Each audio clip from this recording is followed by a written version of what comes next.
Palabras de alegría y esperanza. Navidad, misa del día, del Evangelio de Juan, capítulo 1, versículos 1 al 18. El comentario es del Padre Fernando Armelini. Feliz Navidad a todos. En la celebración eucarística del día de Navidad, cuando vemos al celebrante acercarse al púlpito para proclamar el pasaje del Evangelio, interiormente estamos dispuestos a escuchar la historia del nacimiento de Jesús en Belén, la aparición del ángel a los pastores para anunciar la paz en la tierra a los que Dios ama. Pero este pasaje del Evangelio lo escuchan los que asisten a la misa de medianoche. En el día de Navidad, el pasaje que nos propone la liturgia no es el relato del nacimiento de Jesús, sino el comienzo del Evangelio según Juan, el famoso prólogo, una página no simple, pero tan sublime que le dio a Juan el título de águila entre los evangelistas. Nosotros trataremos de disfrutar de esta página porque nos anuncia el mensaje extraordinario e inaudito que el Hijo de María trajo al mundo. ¿Qué mensaje? Que si nos portamos bien, Dios nos ama. Este no es un mensaje nuevo. Todas las religiones siempre lo han enseñado. Si el Hijo de María vino a decirnos esto, no nos habría dicho nada nuevo. Vino a decirnos que estábamos incluidos en una relación de amor indisoluble e incondicional con el Dios inmortal. Indisoluble e incondicional, porque ninguna infidelidad nuestra, ningún pecado, por grande que sea, puede romper este amor. Esto ninguna religión lo ha enseñado jamás. Esta es la gran noticia de Navidad. Y en el prólogo de su Evangelio, Juan nos cuenta la historia de este increíble entrelazamiento de amor entre Dios y la humanidad. Escuchemos cómo comienza. Al principio existía la palabra, el verbo, y la palabra estaba junto a Dios, y la palabra era Dios. Ella existía al principio junto a Dios. Todo existió por medio de ella, y sin ella nada existió de cuanto existe. En ella estaba la vida, y la vida era la luz de los hombres. La luz brilló en las tinieblas, y las tinieblas no la comprendieron. El prólogo comienza con un extraño título atribuido a Jesús. Lo llama Verbo. Nosotros estamos acostumbrados a llamarlo Jesucristo, Rey, Señor, Hijo de Dios, Salvador. Aquí, en cambio, se le llama Verbo. Solo el evangelista Juan lo llama así. Encontramos este título en su Evangelio y luego lo retoma en su primera carta y también se repite una vez en el Apocalipsis. ¿Por qué Juan lo llama así? Verbo es una palabra que viene del latín verbum, que significa palabra, y es la traducción de la palabra griega logos, empleado por el evangelista. ¿Por qué Jesús es llamado palabra? Sabemos qué es y para qué sirve la palabra. Ese es el medio porque nos acostumbramos a comunicar con los demás. Cuando dirigimos la palabra a alguien, significa que queremos comunicarnos con él, que tenemos algo que decirle. Cuando una persona que amamos nos llama, nos emocionamos e inmediatamente nos preguntamos qué querrá decirme.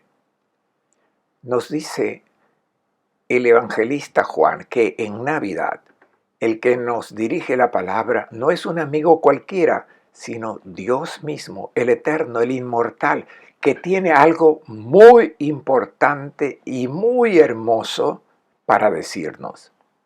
Este es el motivo de nuestra gran alegría el día de Navidad.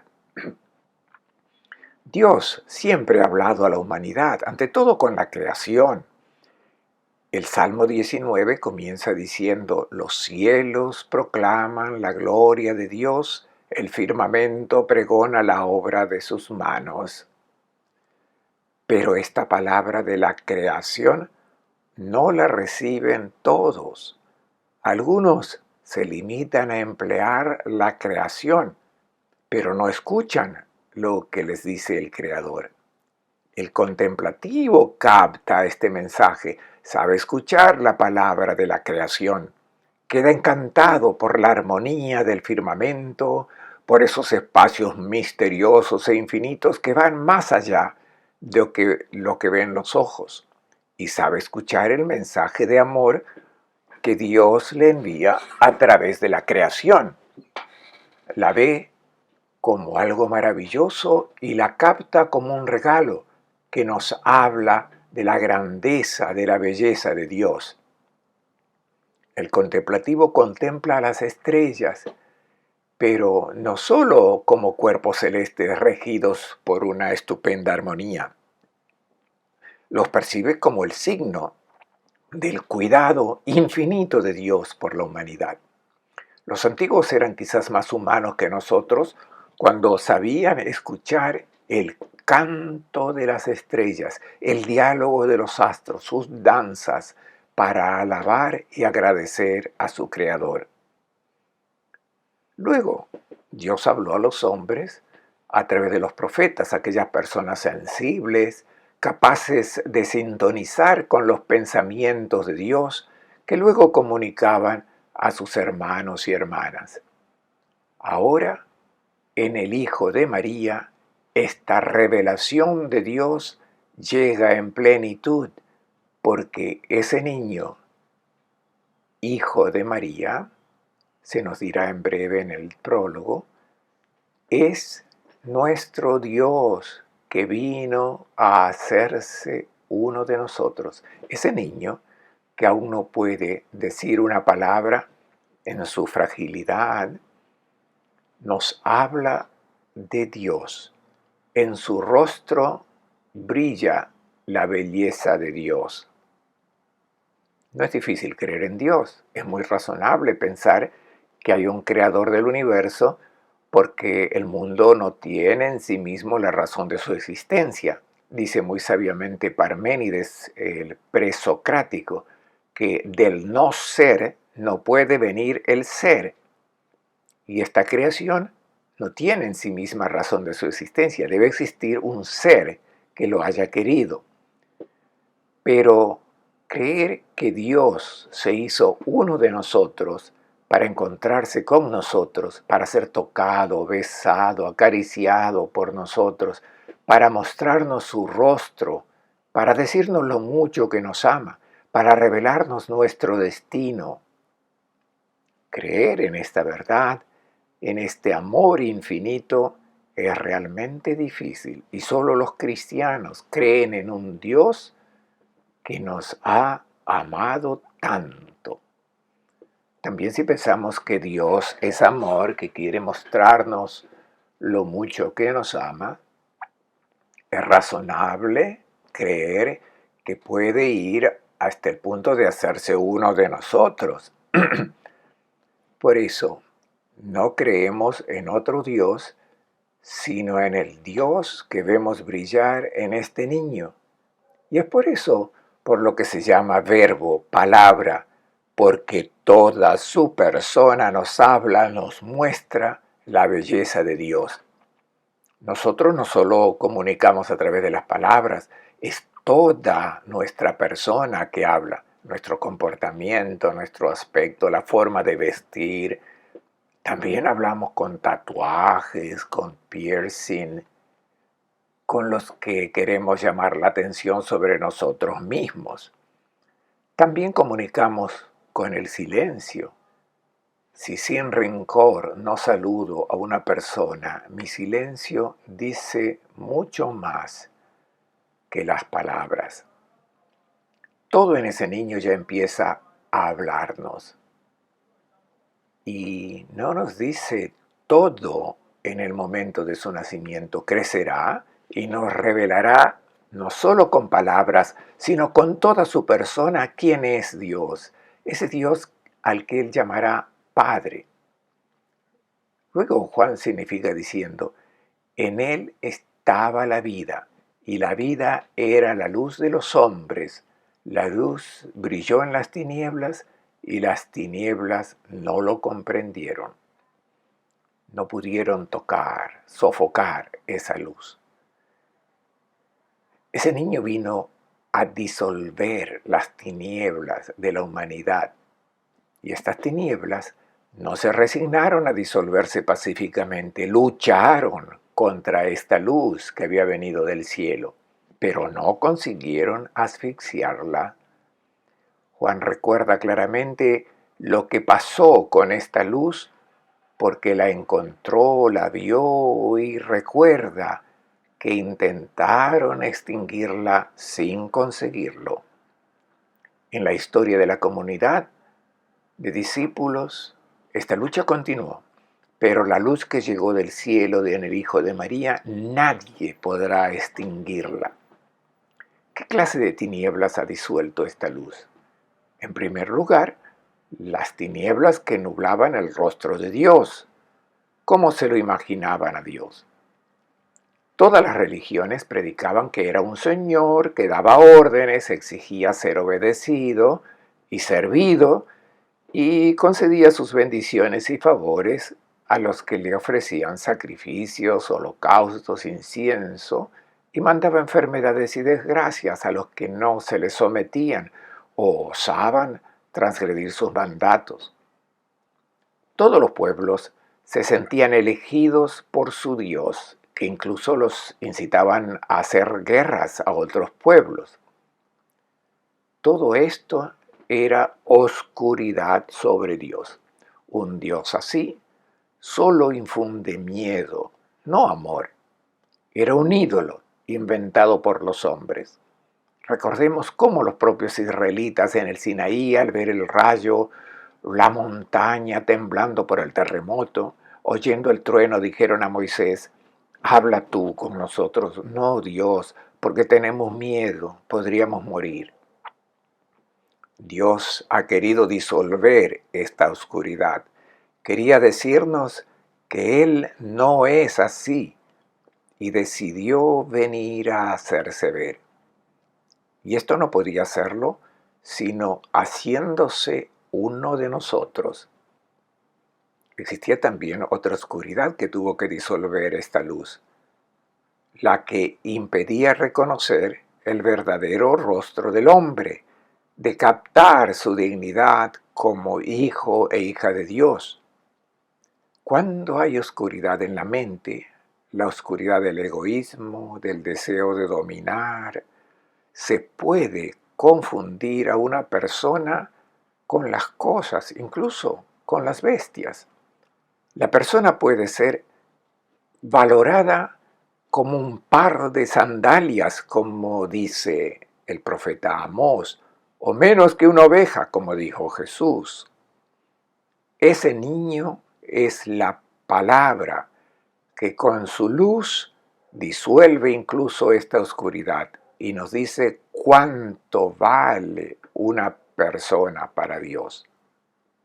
Y ahora el evangelista se interrumpe y presenta en el prólogo a un personaje, el Bautista. Escuchemos cómo lo presenta. Apareció un hombre enviado por Dios, llamado Juan, que vino como testigo para dar testimonio de la luz, de modo que todos creyeran por medio de él. Él no era la luz, sino un testigo de la luz. Un día Jesús dirá a sus discípulos: ustedes son la luz del mundo. Lo serán no brillando con su luz, sino convirtiéndose en transparencia de mi luz. No tendrán que luchar contra las tinieblas, bastará que estén envueltos en mi luz como en un espléndido manto. Y entonces en ustedes todos podrán verme, podrán ver la luz del Hijo de Dios que ha venido en este mundo. El Bautista se encontró con esta luz y se dejó envolver por esta luz, iluminado hasta el punto que su rostro se convirtió en tan brillante que algunos llegaron a pensar que fuera él la luz. Esta es la razón por la que el evangelista Juan se empeña en señalar que él no era la luz. Y también el propio Bautista había aclarado inmediatamente el malentendido diciendo: yo no soy el Mesías. El Bautista se presentó siempre como testigo de la luz. Y solo hay una forma de ser testigo convincente.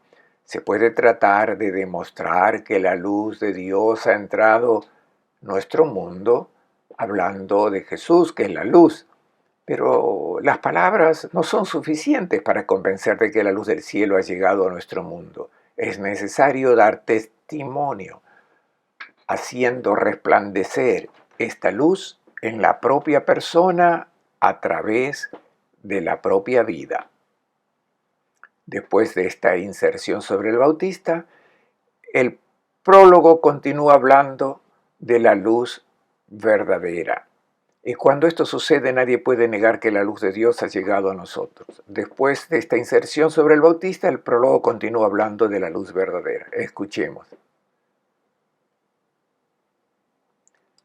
La luz verdadera que ilumina a todo el hombre estaba viniendo al mundo. En el mundo estaba. El mundo existió por ella. Y el mundo no la reconoció. Vino a los suyos y los suyos no la recibieron. Pero a los que la recibieron, a los que creen en ella, los hizo capaces de ser hijos de Dios. Ellos no han nacido de la sangre, ni del deseo de la carne, ni del deseo del hombre, sino que fueron engendrados por Dios.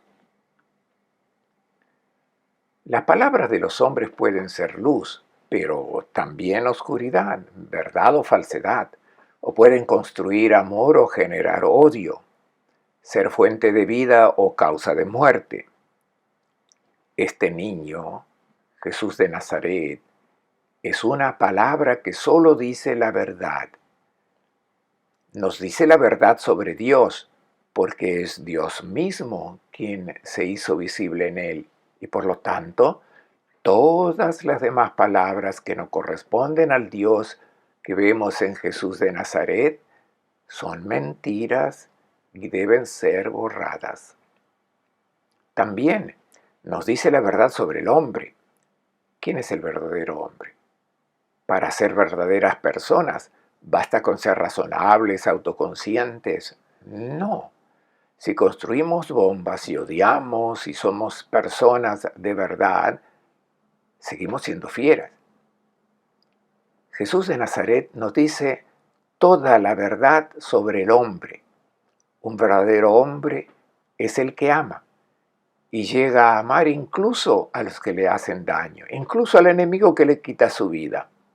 Ningún hombre ha sido tan verdadero como Jesús de Nazaret, porque nadie ha sido capaz de amar tanto como él. Uno se convierte en un verdadero hombre, una verdadera persona, solo si se asemeja a él. Y a continuación el prólogo dice que el mundo fue hecho sabiamente, que fue hecho bien para aceptar esta luz sobre Dios y sobre el hombre. Y esta sabiduría con la que se hizo la creación, nosotros podemos captarla con solo escuchar la verdad que todas las criaturas nos dicen. Todas las criaturas han sido hechas con sabiduría. Existe un diseño de Dios sobre estas criaturas y este plan de Dios debe ser respetado, no desfigurado. Las criaturas deben ser utilizadas según el plan del Creador que podemos comprender. Y el mundo, continúa diciendo el prólogo, sin embargo, no ha recibido esta luz. ¿Qué es este mundo? En el Evangelio según Juan, el término mundo tiene tres significados. Puede significar el mundo, la creación, lo creado, como nosotros lo entendemos, o puede significar toda la humanidad. El Hijo de Dios vino a salvar al mundo, salvar a toda la humanidad. En nuestro caso, mundo significa esa parte de la humanidad que prefirió la oscuridad a la luz, la mentira a la verdad. Y esto no es una declaración polémica contra los que no aceptan a Cristo. Es una advertencia para todos, incluso para los cristianos, a tener cuidado de no dejarse seducir por las luces engañosas, las estrellas que solo son destellos efímeros que crean ilusión, pero luego son estrellas fugaces. Y a este peligro sucumben incluso los que se han hecho cristianos. Y ahora viene el versículo más importante de este texto. Se encuentra al centro del prólogo. A los que han recibido esta luz, esta palabra, se les ha dado el poder de convertirse en hijos de Dios. Aceptar esta palabra no significa adherirse a una doctrina, sino acoger lo que nos dice ese hombre, que es Jesús de Nazaret. Significa acoger su propuesta de Dios y su propuesta de hombre. Quien acepta esta palabra recibe como regalo de Dios su propia vida, que no viene de la tierra como la biológica, no viene como, dice el prólogo, de la sangre, o sea, de la voluntad de la carne, de la voluntad del hombre, sino que viene de Dios. Esta es la gran noticia de la Navidad. En nuestro mundo ha entrado la semilla de la vida divina que se da a toda persona. Sin este dos estaríamos destinados a la muerte, como todas las criaturas animadas que conocemos, como los animales, los árboles. Todas estas criaturas están destinadas a morir e incluso en nuestra vida biológica tenemos este destino. Somos parte de esta vida que viene de la tierra. Si la vida del Eterno no hubiese arribado, esto sería nuestro destino. Como decía el Cogelet en el capítulo 3, que iba a tientas todavía en la oscuridad porque no había contemplado la luz de la Navidad, que llegó a esta conclusión, el Cogelet. El destino de los hombres y de las bestias es el mismo. Como unos mueren, también los otros mueren. Existe un solo aliento vital para todos. El hombre no tiene ninguna ventaja sobre las bestias porque todo es vanidad. Todo se dirige hacia el mismo lugar. Todo ha venido del polvo y todo vuelve al polvo. El Hijo de María vino a decirnos que el Padre Celestial nos ha dado su propia vida, la vida del inmortal que no está tocada por la muerte biológica. Y ahora en el prólogo se nos cuenta cómo nos llegó esta palabra. Escuchemos. La palabra se hizo carne y habitó entre nosotros, y nosotros hemos contemplado su gloria, gloria que recibe del Padre como Hijo único, lleno de gracia y verdad. Hemos oído el relato del acontecimiento central de toda la historia de la humanidad. El Verbo, la palabra, el Hijo de Dios, se hizo carne y vino a poner su tienda junto a nosotros. Prestemos atención. Cuando en la Biblia se dice carne, no quiere decir los músculos, sino toda la persona. Se dice que el hombre es carne cuando se quiere enfatizar que es una criatura débil, frágil y sobre todo mortal.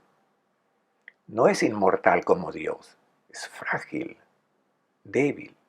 El Salmo 78, que narra todas las infidelidades del pueblo de Israel, luego concluye diciendo que Dios tuvo compasión de este pueblo porque son de carne, son frágiles. La palabra, el Verbo, asumió esta nuestra condición humana, se hizo carne. No es que tomara la apariencia de hombre como si se hubiese revestido de un hábito, no, se hizo hombre en todo como nosotros, incluyendo la mortalidad. Si no hubiera muerto en la cruz, Jesús habría muerto de viejo, con todos los achaques que acompañan a este momento de la vida. El amor de Dios ha llegado hasta allí, a convertirse en mortal. Esta es la verdad más difícil de aceptar.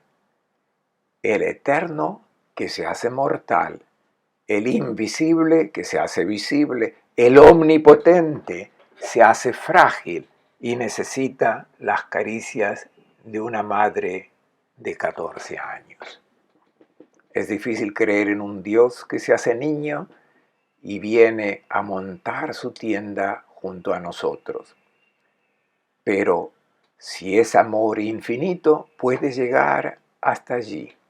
Los otros dioses, los que nosotros hemos inventado, no pueden llegar tan lejos porque solo se parecen a nuestra medida en el amor. Solo el amor infinito de Dios puede salvar esta distancia. Y no solo se ha hecho uno de nosotros, sino que descendió a lo que los hombres consideran el escalón más bajo, que es del que sirve, el escalón del esclavo. Hasta allí ha llegado nuestro Dios. Ha mostrado la identidad de Dios como siervo que desciende a lavar los pies del hombre. Este es nuestro Dios. Puedes aceptarlo o dejarlo. Y descendió aún más bajo. Murió en la cruz. La muerte reservada a los criminales, a la escoria de la sociedad. Más abajo no podía ir. Pero el amor infinito puede ir allí. En este niño hemos contemplado, dice el prólogo, la gloria del Hijo unigénito que viene del Padre, lleno de gracia y verdad. Quiere decir que en Él podemos contemplar la verdadera identidad de Dios. Todas las demás palabras sobre Dios son mentiras. En Él contemplamos la gloria, o sea, la belleza de Dios, que es amor y solo amor. Y en este punto vuelve el prólogo a hablarnos del Bautista. Escuchemos. Juan grita dando testimonio de él. Este es aquel del que yo decía, el que viene detrás de mí es más importante que yo, porque existía antes que yo. De su plenitud hemos recibido todos, gracia tras gracia, porque la ley se promulgó por medio de Moisés, pero la gracia y la verdad se realizaron por Jesús el Mesías. Nadie ha visto jamás a Dios, el Hijo único, Dios que estaba al lado del Padre, Él nos lo dio a conocer. A Dios nadie lo ha visto. No lo vio Abraham, no lo había visto Moisés, no lo vieron los profetas, porque nuestros ojos materiales no pueden ver lo invisible. Pero los que han tenido la suerte y la alegría de conocer a Jesús de Nazaret, de caminar junto a Él por los caminos de Palestina, sí han visto en Él el rostro de Dios. Juan, hijo de Zebedeo, uno de los 12 que pasó 3 años con Jesús, experimentó esta inolvidable alegría y al final del primer siglo, en su primera carta, inmediatamente al principio, recuerda con emoción la maravillosa experiencia que tuvo y la cuenta porque quiere hacer partícipes a los miembros de todas sus comunidades que atraviesan una época difícil, una época de persecución. Son los cristianos de la tercera generación que no han tenido esta suerte de encontrar, de ver, de tocar a Jesús de Nazaret. Vamos a gustar juntos lo que Juan de Zebedeo nos cuenta su experiencia, porque la cuenta no solo para los cristianos de sus comunidades, sino para nosotros hoy. Escuchamos lo que dice. Lo que existía desde el principio, lo que hemos oído, lo que hemos visto con nuestros ojos, lo que hemos contemplado y han palpado nuestras manos, es lo que les anunciamos, la palabra de vida. La vida se manifestó, la vimos, damos testimonio y les anunciamos la vida eterna que estaba junto al Padre y se nos manifestó. Lo que vimos y oímos, se lo anunciamos también a ustedes para que la alegría de ustedes sea completa. Les deseo a todos una feliz Navidad.